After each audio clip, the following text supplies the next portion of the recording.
Kevin Williamson, was there even a potential for him to sort of direct when there was a little bit of a struggle to find directors?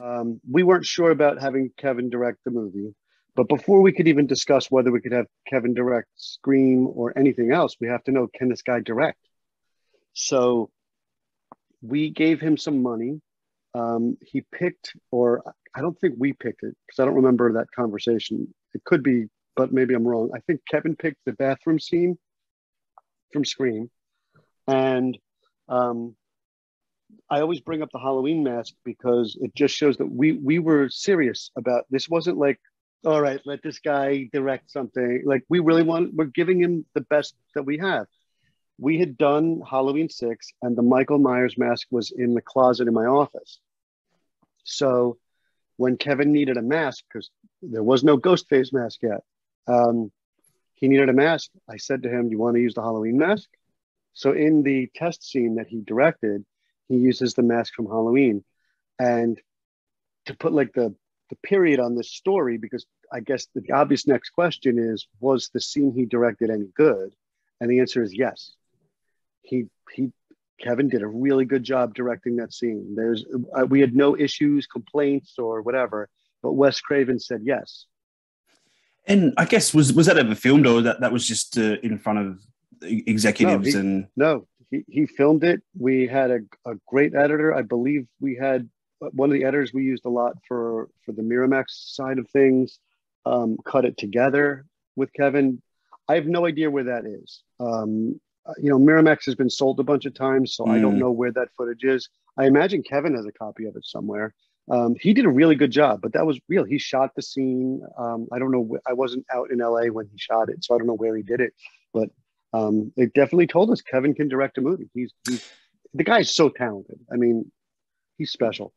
And I mean, because horror fans, we're big nerds, and we just love to see behind the scene things and any added features. I think that fans would love to see that if it still exists anyway. I like I said, I don't know whatever happened to it. I never even saw it I don't think I saw it on film. I think I saw a VHS tape of it. Remember, this is the 90s. So there's the digital cut that was made using an Avid that was outputted to VHS. So it potentially exists on a disk drive somewhere. The actual negative and the film that was cut together may exist somewhere. Or it's possible that, this is before the movie got made. It's like those old stories you hear. No one had any way of knowing this would be important. Yeah. Someone has asked recently about the voice changer from Scream, what happened to it. And we, in the conversation, it probably just went back to the prop house. Who would have thought? No one knew what this movie was going to be. We had no way of knowing. Like, we knew we had something special. We didn't know it was going to be, genre changing, genre defining for the 90s. I'm glad it was. And quick question: the Halloween 6 mask. How did that get into your office? We made Halloween 6. Yeah. We Dimension started out as an acquisitions only label where we would buy finished films and then distribute them, or when I arrived and started kind of commenting to Bob Weinstein on things that I thought really weren't very good in these movies, we then started fixing them, doing reshoots and things like that, which led to naturally to making our own movies. A franchise we got a bunch of legacy franchises. One of them was Halloween, and the first one we got was Halloween 6.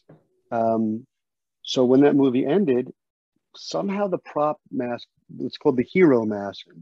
When there's a prop or a particular piece of wardrobe, there's a bunch of them.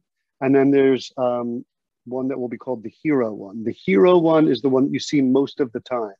But if there's a fight scene, you switch to a different mask so that if it gets damaged or scratched or ripped, the next thing you shoot, you still have the hero mask. The hero mask is always the same. As a matter of fact, somewhere in the next room, I actually have the hero box from Hellraiser 4. They gave that to me at the end of doing that. So anyway, that's why I had the mask, which leads to the great trivia people always ask in Halloween H2O, there's scenes where Michael looks weird. And the reason is they were using some weird mask that they had made. And we saw the dailies at Dimension and we were like, what is this?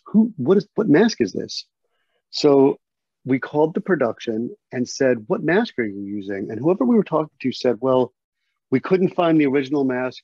You know, we asked everyone, nobody knows where it is. And I remember him saying, I know for a fact you didn't ask everyone. And there was silence for a beat. And I said, because I have it. Why didn't you call the studio? Why didn't you ask us? I'll FedEx it to you. You'll have the mask tomorrow. And then that mask was used. But I've also wondered, you know, the Halloween masks after the first movie were not William Shatner masks anymore. They were actually masks made for the movie. So somebody had the mold. So, and it was always Trancas that makes all of those movies. So somebody, not only did they not ask the studio for a mask, because obviously I had it, but they obviously didn't ask the producers where the mask was because Trancas had the mold and could have made more. So somebody, you know, in any kind of business or anything you're running, I know you've done a lot too, you know, there's always that one person who isn't really doing what they're supposed to be doing.